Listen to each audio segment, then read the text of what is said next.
Apa benar rumah ini bakalan jual? Hah, Mas, kapan aku bisa bicara sama kamu? Kamu setiap hari minta uang terus. Pergi pagi, pulang malam. Pulang malam langsung tidur. Kapan aku mau bicara sama kamu? Kamu gak pernah mau peduli. Kamu bisa bantu. Tapi kamu tetap beritahu aku ini suami kamu. Masalah rumah ini, aku gak bakalan pergi. Hah, terserah kamu ya. Kalau kamu masih mau tinggal di sini, terserah. Kamu diusir sama yang punya rumah, terserah. Saya udah jual rumah ini.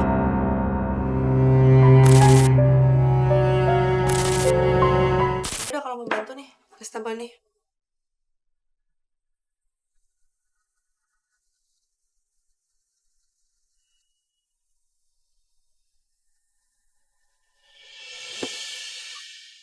Ketua RW 10.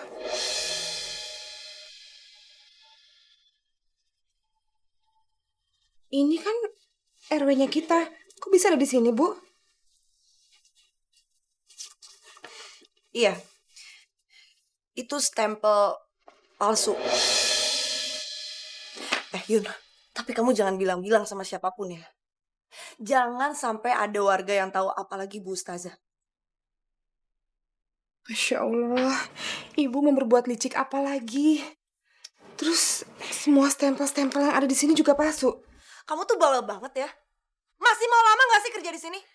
Kalau kamu masih bawel, saya pecat kamu. Yuyun gak mau Ibu makan uang haram terus.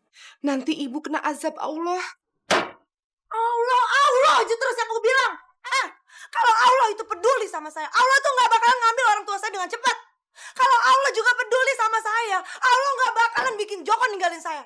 Dan Allah juga gak bakalan bikin saya jadi perawan tua. Masya Allah, Ibu benar-benar sudah kerasukan setan. Diam kamu. Kalau kamu gak suka, pergi kamu dari sini. Saya juga bisa hidup sendiri tanpa kamu. Pergi sana, pergi. Pergi.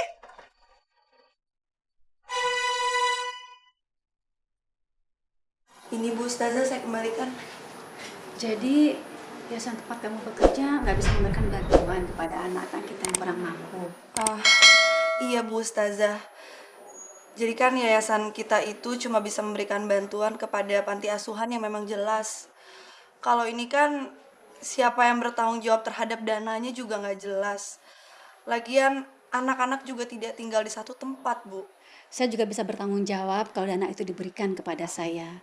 Saya bisa sebutkan siapa saja anak-anak yang menerima bantuan dari Anda. Aduh maaf Bu Ustazah, tetap nggak bisa. Tapi tenang ya Bu Ustazah. Saya sendiri yang akan memberikan bantuan kepada anak-anak yang ada di RW kita ini. Setiap bulan saya akan kasih 500.000. Nggak apa-apa Bu Ustazah, itu langsung dari gaji saya kok. Alhamdulillah, betapa mulia hati kamu Karni. Semoga Allah melapangkan semua jalan hidup kamu, dunia dan akhirat. Amin Bu Ustazah. Kasian banget sih dia. Dia nggak tahu kalau uang itu aku ambil dari 10% uang sumbangan yang diberikan yayasan. Nih, kenapa sumbangan ke RW Makarni harus rutin tiap bulan diberikan? Banyak banget lagi, sampai 5 juta per bulan. Yayasan kita kan cuma boleh memberikan bantuan ke panti asuhan aja, Mbak. Kalau buat anak-anak di lingkungan RW kan, bisa minta bantuan sama warga masing-masing. Ita, kamu tuh kenapa sih? Kayaknya bos nggak kenapa-napa deh. Setuju-setuju aja, kenapa malah kamu jadi marah-marah?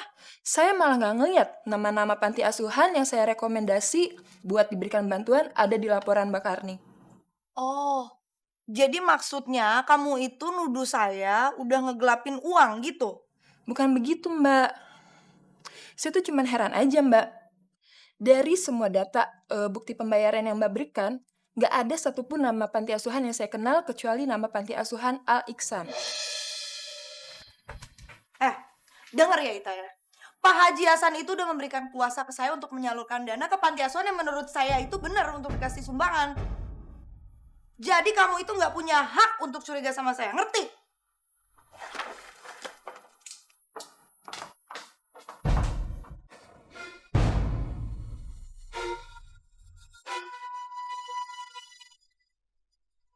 Kayaknya aku harus menyingkirkan dia. Biar semua rencanaku bisa berjalan dengan lancar. Maaf Pak, saya mau melaporkan ini. Apa ini Karni? Gini Pak, saya menemukan hal-hal yang mencurigakan dari laporan keuangan yang dibuat Ita. Jadi di situ dia tulis panti-panti yang alamatnya saya nggak pernah tahu Pak.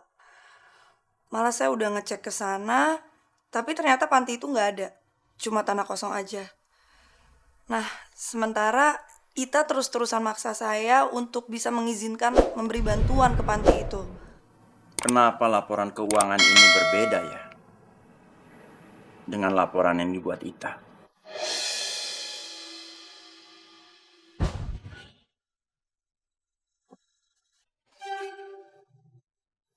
Ita malah bilang kalau kamu nggak pernah mengizinkan dia untuk memberi sumbangan ke panti-panti asuhan yang dia rekomendasikan. Kurang ajar ya si Ita. Ternyata dia udah lebih dulu menghasut Pak Hasan. Justru itu Pak. Karena saya tahu panti-panti itu adalah panti fiktif. Jadi saya jelas dong Pak tidak mengizinkan Ita untuk memberikan bantuan. Lagian kan Bapak juga yang memberikan kuasa ke saya. Kalau saya itu berhak memberikan bantuan ke panti mana yang memang membutuhkan. Iya kan Pak? Mudah-mudahan aja dia percaya sama semua ucapan aku.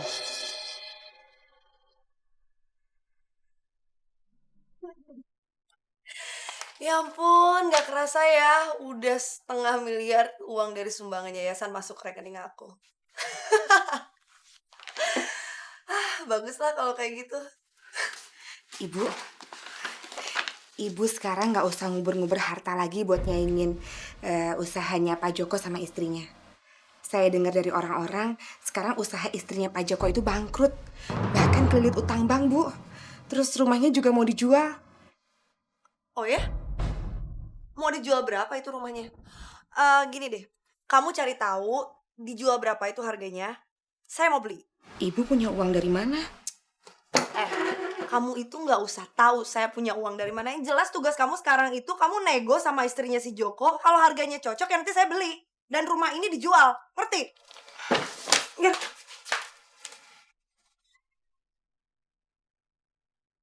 Tolong Pak, jangan pecat saya. Saya nggak salah. Saya nggak pernah menggelapkan uang yayasan. Tapi Kani sudah mengecek panti-panti asuhan yang kamu rekomendasikan untuk menerima sumbangan. Semuanya fiktif. Alamat-alamat yang kamu tulis itu palsu. Mbak Karni bohong, Pak. Saya bisa membuktikan kepada Bapak kalau alamat itu benar, Pak. Kalau perlu, Bapak ikut saya ke alamat panti-panti itu, Pak. Saya nggak ada waktu buat meladeni permainan kamu, Ita.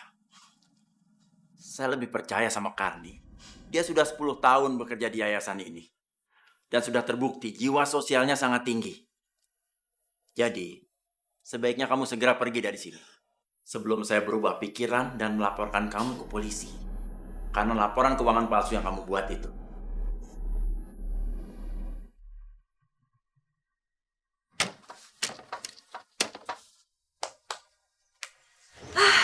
Sebentar lagi pindah deh dari rumah ini. Rumah ini dijual.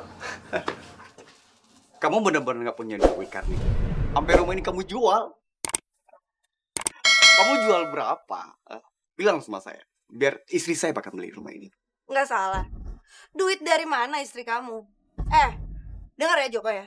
Yang ada istri kamu yang nunggu duit dari aku. Aku udah ngasih DP ke istri kamu 50 juta. Apa? Oh, jadi kamu nggak tahu ya kalau usaha istri kamu itu udah bangkrut dan istri kamu mau jual rumah kalian? Makanya, jadi cowok itu harus bertanggung jawab. Jangan cuma bisanya ngabisin harta istri aja. Mau kamu kalau nanti kamu tidur di bawah kolong jembatan, mau?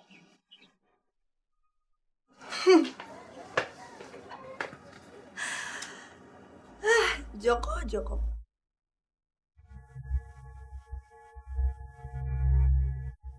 Apa-apaan ini? Hah? Kok semua barang diangkut? Dan kamu gak beritahu sama aku? Apa benar rumah ini bakalan jual? Hah, Mas, kapan aku bisa bicara sama kamu? Kamu setiap hari minta uang terus. Pergi pagi, pulang malam.